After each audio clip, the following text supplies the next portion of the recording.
What's going on, guys? Welcome back to our channel. Now today we've got something different, as we've got a very special video for you all. We're headed over to the little town of Heckmanwike, which is just on the outskirts of Bradford, as our good friend Umar has invited us to his home to give us an insight on his amazing story and to show us the struggles he's been through with paraplegia. He's going to tell us how he's overcome all these struggles and managed to build a dream car collection and work his dream job. Now, Umar was just 15 years old and had a massive love for cars when he was involved in a life-threatening accident that turned his world upside down. He was a young trainee at Incarns in Bradford, where he was studying and practicing car bodywork repairs and customization. Now, on the day of the accident, he hadn't even left Heckmanwike before his bike was struck down by a passing car. This devastatingly left him paralysed, waist down and wheelchair bound. So today we're going to be discussing in detail what he went through and how he's overcome this and fulfilled his passion of working with cars and built a collection that some could only dream of. So sit tight and let's meet the man himself. Hi Umar, how are we doing? Yeah, I'm good, thanks. How about yourself? I'm good, thank you. So you've got a lovely collection of cars outside. Yeah, thank you. And I'm also led to believe that you work on cars as well. That's correct, I do. So is this your little man cave This thing, is yeah? my workshop, yeah. This is where everything goes down. Alright. So we do a bit of everything here, a bit of bodywork, detailing, mechanics. This So garage jack of has all been... trades, isn't it? Exactly, yeah. It's good, man. Well, I don't do mechanics as much, that's my elder Yeah. brother. And then I've taught my little brother to do detailing, so he will help me out. But my main job is bodywork. But this has all been adapted so I can reach whatever I need to do. Okay. And I've been here for about 2 years in this workshop. I started from a little shed before when I just got into bodywork and just learning about it. But then when I got a hang of it, when I learned all the full trade, that's when I built this. Everything's been adapted, so it's all fully custom built in here for you. yeah. So as you can probably see, all the lighting, the way it's been set out, it's on the floor as well. The worktops have been cut down to size and everything. Yeah, so obviously I can't imagine it'll be easy with just like normal setup. So this is It'll be difficult. Yeah, so everything's in my height. It's all adjustable and everything. And yeah, this is the stuff that keeps me occupied throughout the day. You've got to keep yourself occupied, haven't you? Yeah, of course. So is this something you've always been interested in, or is it something that is it a lockdown hobby or what? Well, I've always been into cars since I was a little kid. I've just loved cars. But in terms of the repair side of it, it probably started when I was in year 11. So I didn't know what I want to do when I left school, and I thought, okay, they're offering work experience, so I'll do it at a garage. So I worked at Incarns in Bradford, and I did bodywork from that place. I did it for about a week, and I really enjoyed it. So I thought, you know what, I'm going to come back, I'm going to do a few more weeks, and then maybe I could do an apprenticeship when I leave school. And I spoke to the owner. He said, yeah, of course, you can come here, do an apprenticeship, not a problem. The issue I was having though was I live in Heckmanwike and the place was in Bradford, so I used to come every morning. It's about half an hour drive, isn't it? Yeah, but I used to come on a bus, so it takes a bit longer, and plus you just had to walk from the bus station up to Incarns, so it was a bit of a trek, especially if it's raining, you know. And obviously taxis there, just too expensive. Especially back then. Yeah, plus it was voluntary as well, you don't get paid, so I had to make ends meet somehow. What's at that age? What were you, 15, do you say, 16? I was 15, yeah. Yeah. So that's when I just left school, when I was doing the voluntary. I used to, in the holidays, I did pretty much full holidays, used to work there, just do voluntary. And I really enjoyed it, it was good. And then that's when I knew I want to do body work, you know, after I left. And so I asked the owner, can you take me on as an apprentice, so next year? And he said, yeah, he would, but the problem is I come late to work. You know, I mean, my work is good, but it's just, you know, coming late to work. I've still got that problem now. So that's when I thought, okay, my birthday is next month, I'll get myself a motorbike. Yeah. A moped, you can have them at 16, you know, small 50cc's. And in that way I can just go to work. It gives you a bit of independence. Yeah. Rather than waiting for a bus. You know, so sometimes the bus drivers will see you, right? But they'll drive straight past. Exactly. And obviously it's always we've all been there. Yeah. So that's what I did. I got myself a motorbike, went back to the owner, and Naveed, he says, I can't take you on, I've already taken 2 people on, you're too late for, that's a shame. So I had to look for somewhere else. So back to square one. Back to square one, yeah. But then the other issue I had was, you see, a lot of drivers out there, they don't see motorcycles. Yeah. So I thought, you know what, I need to get rid of it. it's just not It safe. was just that danger factor, especially at that age as well. Yeah. You probably ever had everyone on your back. Exactly, yeah. My parents didn't want me to go on a motorbike anyway in Yeah. the first place, but you know what? There was no other option. Couldn't go in a taxi. They couldn't drop me off. Bus Yeah. was an option, so it was a motorbike at that age. But yeah, unfortunately, 5 weeks after owning the motorbike, I had an accident, and that accident happened on the Sunday, which was just the day before I was meant to start my apprenticeship at a new place. It was just totally The timing was bad horrible. luck, yeah. And on top of that, the bike, I had fully repainted it, made it like new again, because it was a special edition bike. It was worth quite a bit, to be honest. And I was hoping to sell the bike after I customised it to buy myself something called a Q-pod. I don't know if you've heard of it before. Yeah. It's like the motorbikes with a roof. And I thought, you know what, if I do have an accident, at least I've got doors got a bit around of me and I've got a protection. roof. Yeah, a bit of protection, yeah. But it was just a shame, bad timing, and it's meant to be, isn't it? Yeah, everything's written in it. That's right. So yeah, and then I ended up in hospital after becoming paraplegic.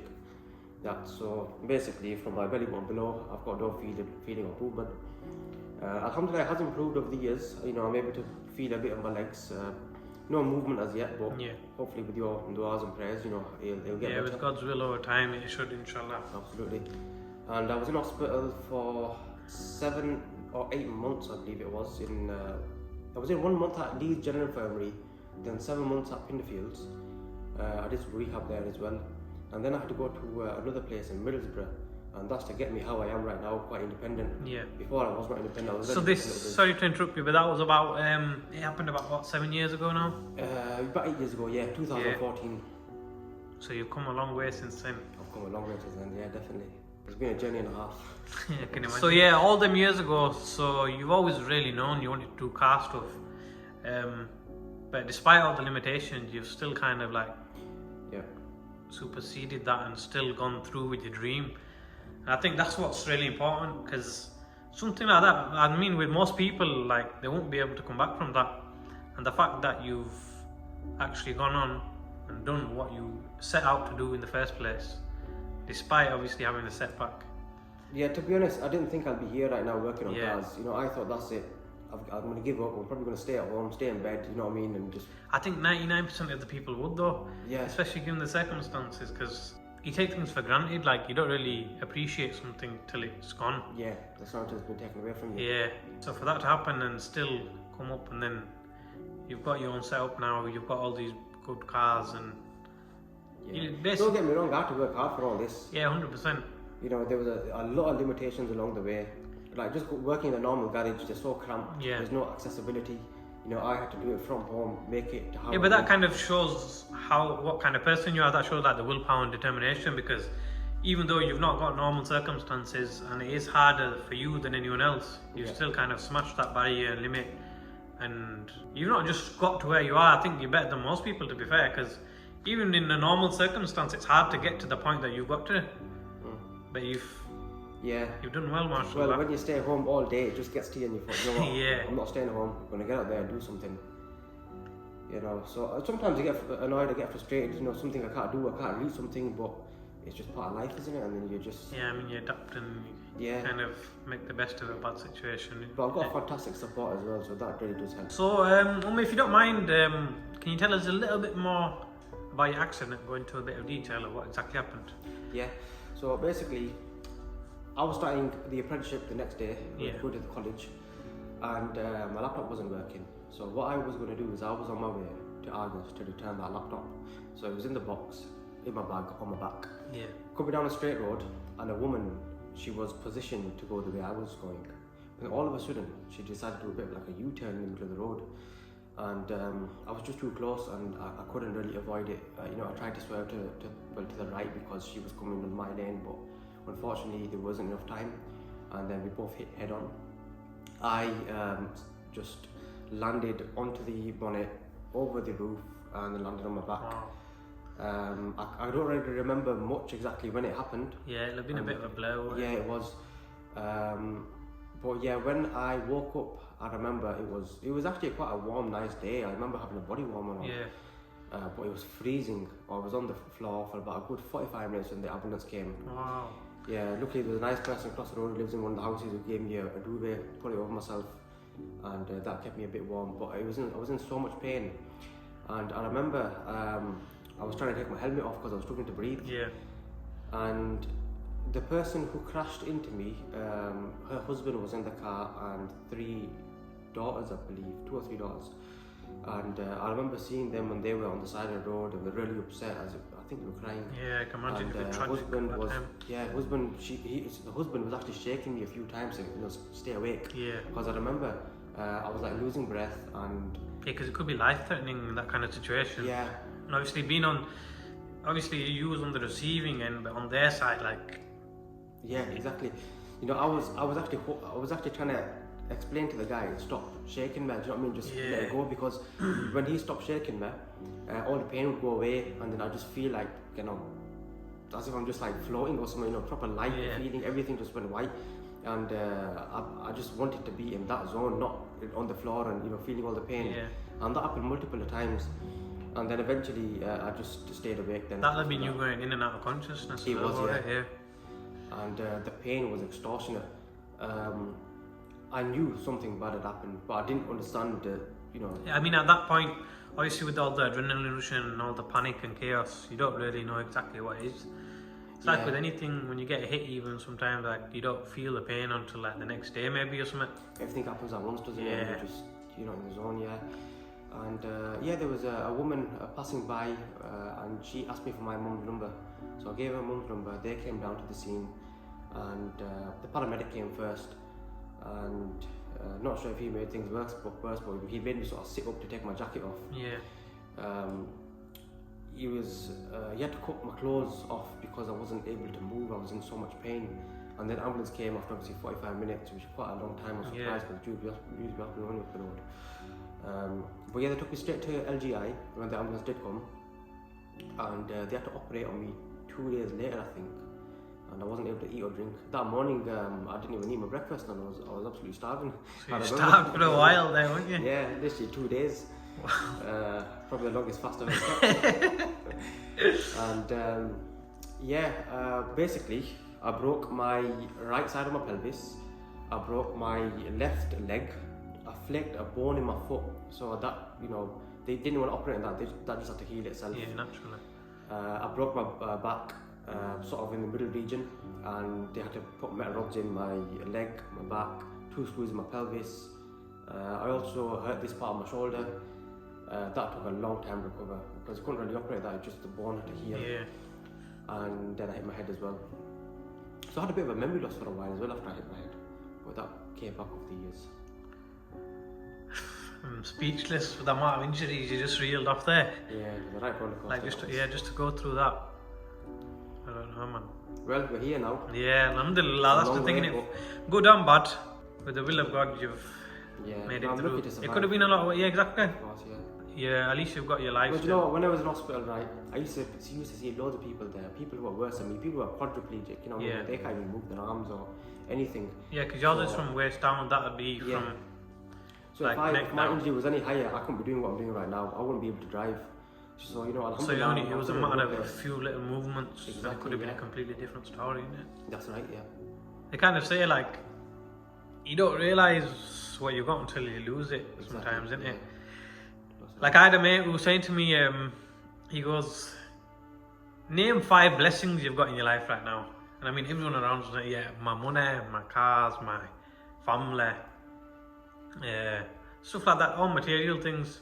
But he goes, look, the real answer to that is your sight, your smell, your taste, your sense of touch, and your hearing. That's correct. Because without them things, your life is turned upside down. And they're the biggest 5 blessings you can really get, to be fair with you.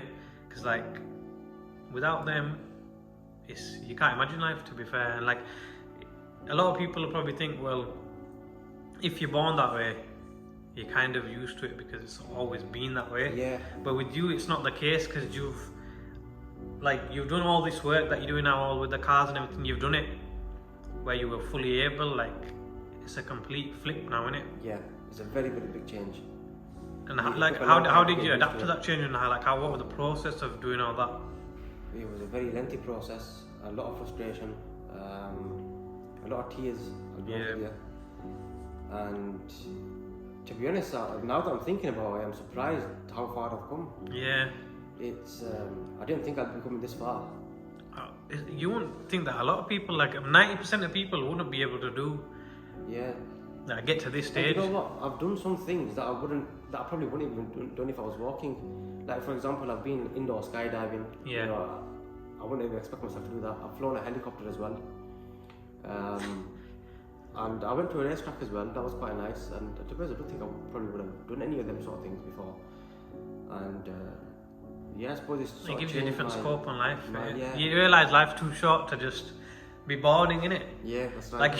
Like you said, you wouldn't have gone skydiving or anything like that normally, but yeah. it just shows the little things in life which make a difference. It does, yeah. You know, I get people saying to me that you're living a really nice life. Yeah. You know, you've got some very nice cars and they have to work a 9 to 5. They'd love to be in my position. Well, you know what? I'd actually trade everything I have right now just to be able to walk. And I don't care about 9 to 5. I'm happy to do that. But you know what?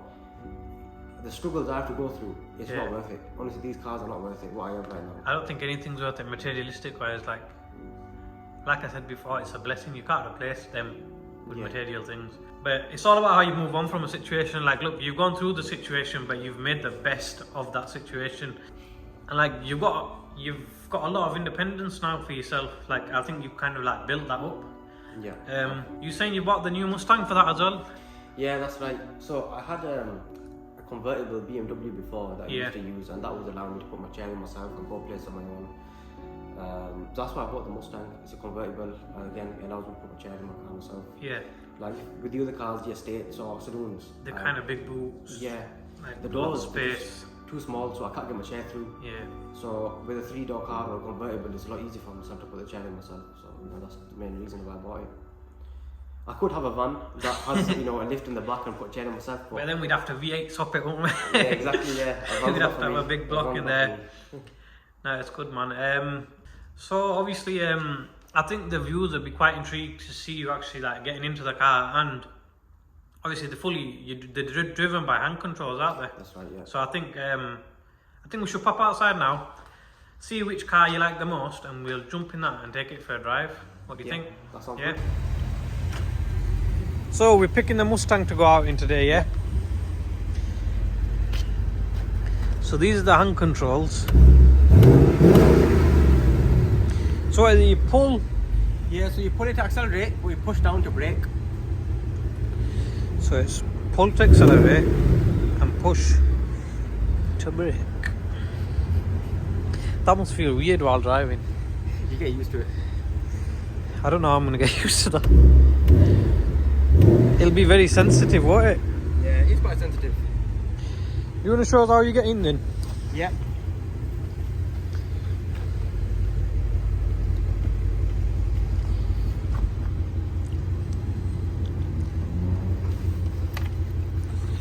So when I go somewhere independently, this is the process that I go through first.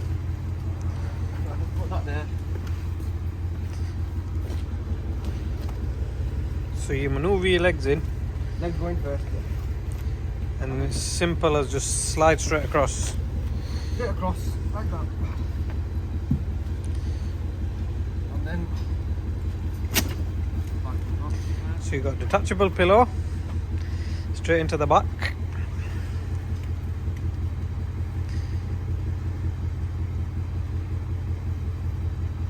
You see, normally I don't need this. I have a flap on the side skirt, but I've not made one yet because I've only just bought the car. So this is just to protect it, that little bit extra. Obviously getting your chair in and out of the car. Yeah. And then...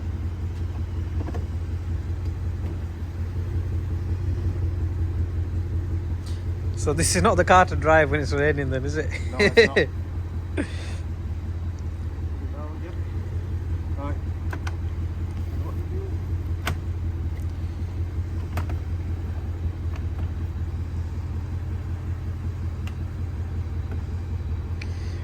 It's as easy as that.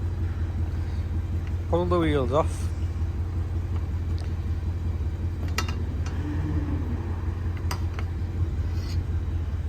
Just have to be careful you don't damage it. Yeah, because I've seen a few other videos of people doing it and they don't really care about the car, do they? No, they don't. But I'm quite new to it, you know what I mean? I've not done it for a long time. Yeah. So it does take a bit of time getting used to. And Gotta be extra careful, innit? the chair does weigh quite a bit. It's a bit of a gym workout. Yeah, it's a bit of a gym workout. And then, just like that. That's it, and then we're ready to go. Go on, give us a rev.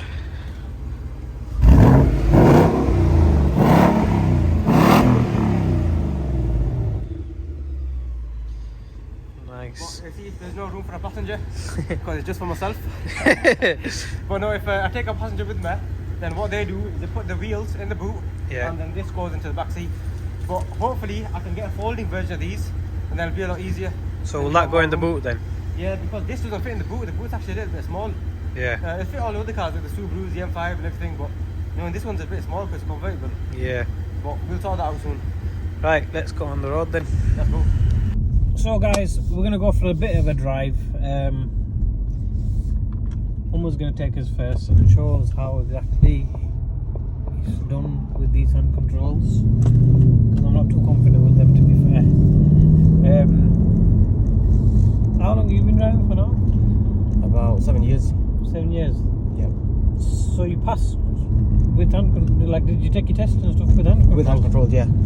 That's massive. Yeah, I passed in 2014. So not too long after the actual accident, isn't it? Oh no, sorry, I passed in 2016. Accident was 2014. That's what I'm going to say. It was 2 years after, yeah. That's you passed straight away. No, well, when you're driving, you have to concentrate a bit, don't you? I think that's it. Yeah, especially when you're doing it like that. Yeah. So there's a lot of thinking involved, isn't it? Yeah, well, plus I'm not really used to the car as well. It's only done 300 miles, and I don't drive it much. It's not the weather for it, is it? Yeah. No, it's not. You just missed it, haven't you? You just missed the summer. Yeah, the sun's sort of gone now, So yeah. you're going to have to break it in the winter, and then in the summer you can properly enjoy this. Yeah. What do you drive more? Like normally? RS6 What's your daily in it? RS6 is daily. I drive that a lot.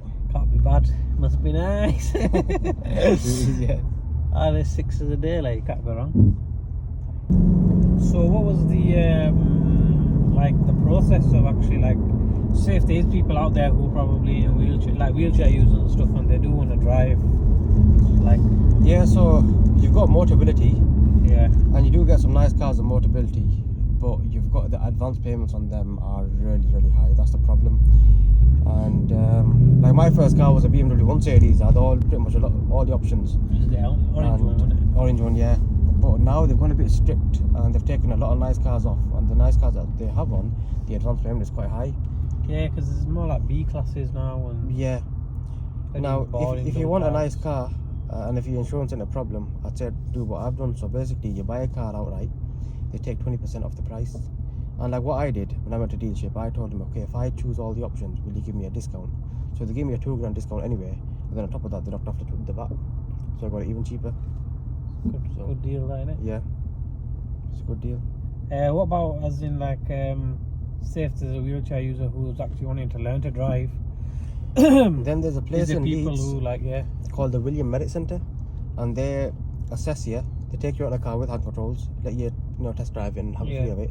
If they think you're safe on the road, they'll then give you like a provisional license for disability use. And you just find an instructor who's got access, hand controls. The rest of the process is pretty normal, isn't it? Yeah, pretty normal, yeah. And that's it. Once you've learned to do your test, then you get the same license of what you'll have. It's just that you'll have a number on it that is, for adapted vehicle. That's all. How long did it take you to first time, or? Yeah, I passed first time. I passed my theory and my test first time. We've got to take it sensible today, haven't we? Yeah, it's only done 300 miles. We've got 1,000 left. Braking, we've got another 1,000 miles left. Yeah. So we won't be braking any. We're not that we do anyway. We won't be braking any speed limits today. Remember the last video with the C63? Which one? And with Sandworth Moor you went to? Oh yeah, when I got pulled over. Yeah. I wasn't even doing anything with that video. It wasn't me. Someone complained apparently, didn't they? When that police officer said to you? Yeah, there was a pub nearby, and obviously it's a loud car, C63, so I drove past quite a few times because I was obviously getting all the shots in, and they complained that this loud black car just driving off, like to this little village and back. Right. The officer was kind of... Shouldn't be a problem, you know, when you're going them sort of open roads. That's exactly what he said. He goes, you come out here to be safe. He said, you come out here because there's no real hazards out here. He goes, I respect that. And he goes, I can't penalise you for that because you've done the right thing. He goes, what to do is just stay away from the pub and you'll be fine. Then he even said I can take a picture of this car, which is the cool photo I took. Oh yeah, I remember that. Yeah, you get an odd current here and there, don't you? Yeah, oh, you get currents everywhere. Especially when you're in a nice car. If there's any currents watching though, I'm sorry. They're not all bad. 99% of them. Right, wait. So I have to push it to brake. Push it down to brake, put it to accelerate. But you're best off doing that when you get to the motorway area, dual carriageway. Not local. Yeah, just in case it's like... Let's try and get out of here, just see. Ah! It's weird, isn't it? Yeah, I don't think I'm gonna do this. I'll drive normal. It's a lot easier to do carriageway, you have to get used to. Yeah. Yeah, full lock it, full lock it. There's that ditch, isn't it? Yeah, it is. You got plenty of room on this side anyway. Yeah, that thing you can't do much about that. They need to sort it out. It's been there for years now. I don't know why they're not sorting it out. They're private, isn't it? It's private, I'll forget it. You know what? It's good the car needs breaking in anyway, because we won't be able to give it a spirited drive like this anyway. I get what you mean though. You're saying you get used to it quite quickly. Yeah, it's when they just a bit of practicing. Yeah, it's like playing Xbox. Yeah. Literally, that's the only time It is like a controller, you know. Yeah, it's like Forza. That's what it's giving me. It's giving me Forza vibes right now. Like I'm not using anything but my hands. There's a Mustang in Forza, isn't there? Yeah, it is. Might have to go home and try it again. Come back next time. 2 years ago, I had this on Need for Speed, so I can't remember which one it was. Yeah.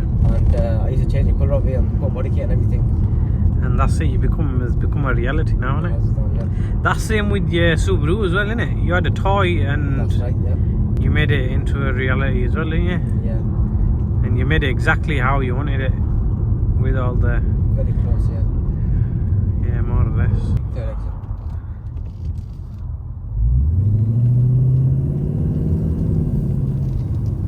Right, it's very sensitive. It's a lot of thinking involved, isn't it? Yeah. Yeah, I remember that first, yeah, there's a lot of thinking. It's like when you first start playing Xbox and you play GTA and you can't drive to save your life. But you haven't got that room for it in this. You know what, driving this car is a bit like GTA because... Is it this You exit? have to, yeah, this exit, yeah. You have to drive it carefully. Yeah. On something like GTA, you want to drive carefully. But you Yeah. can't When you just- try and in GTA, when you're trying to be a good citizen, you're waiting at the red lights, and have you ever done that? I've done that. You go straight on this roundabout. And Yeah. then once you're on the next part, you come to your left side. First lane. 1 second. So what did you say, sir? Just go straight across. Straight across here. Alright, I need to use my feet. I give up. I ain't got the brain capacity for that.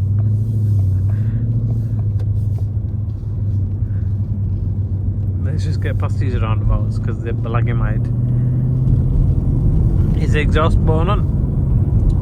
No, it's not. Put it on. Yeah. That's better. Open them back windows. Now let's try and use the hands now.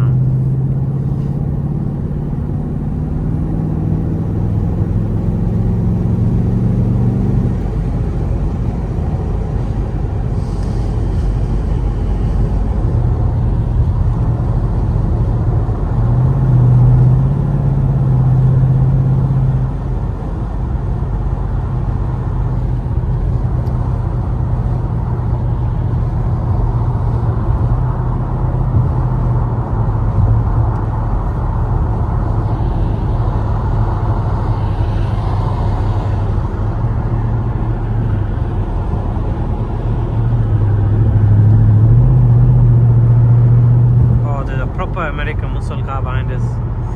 Let's get in this lane and show them. Yeah, look at that Chevelle.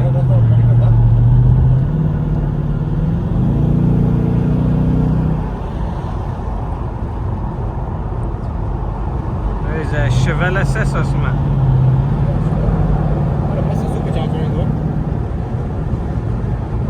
That's bad.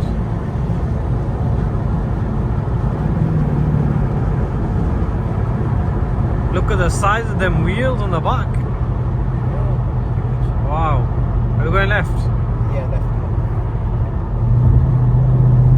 I wish I had my phone recorded, but it's over there.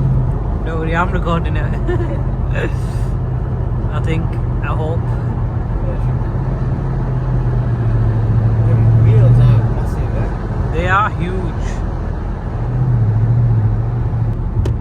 Finding it hard to get used to these hand controls. Yeah, like it. Hot wheels.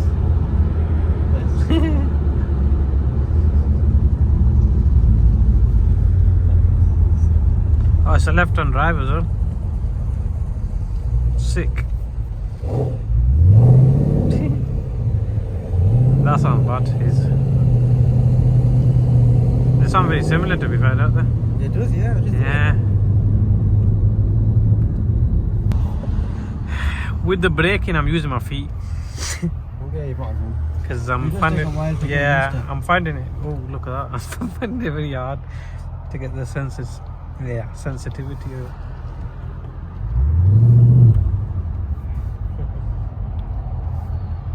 If I put the car in Sport Plus or Track. Oh, then that's it. it'll be We'll be around the lamppost. Yeah, it's quite aggressive with that. Yeah, this is aggressive enough. I'd rate you for that though, you know. To be able to drive like this. Yeah, because it's not easy. Like, it looks easy, but there's a lot of thought behind it. And like I said, you know, if you're in a game or something, which is where most people are driven with their hands, Yeah. you don't have any repercussions of anything you do wrong, innit?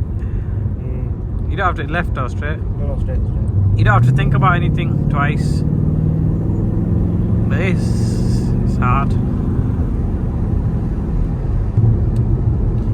I think that's enough. Right guys, we're going to end the video now. So big thank you to Umar for inviting us down to his house and showing us his amazing car collection. It just shows that hard work pays off, because he's got his dream cars, he's got his dream job, and he's overcome a massive obstacle. And it just shows with the right amount of determination and motivation, anything can be done, and the sky's the limit. And I think we should all take Umar as a role model, because it's not easy to do what he does. But yeah, if you've got any questions, I'm going to drop his Instagram in the bio below. So drop us a message or drop him a message, and there may be a part 2 of this video. But thanks for watching guys, we hope you enjoyed the video, and we'll catch you in the next one. So you've got a lovely, what is it? A lovely collection of cars. A lovely collection of cars outside. These are going to go in the bloopers, yeah. Let's start again. Hi Umar, and helpful, and thanks for watching. Take care. Don't take care. Take care.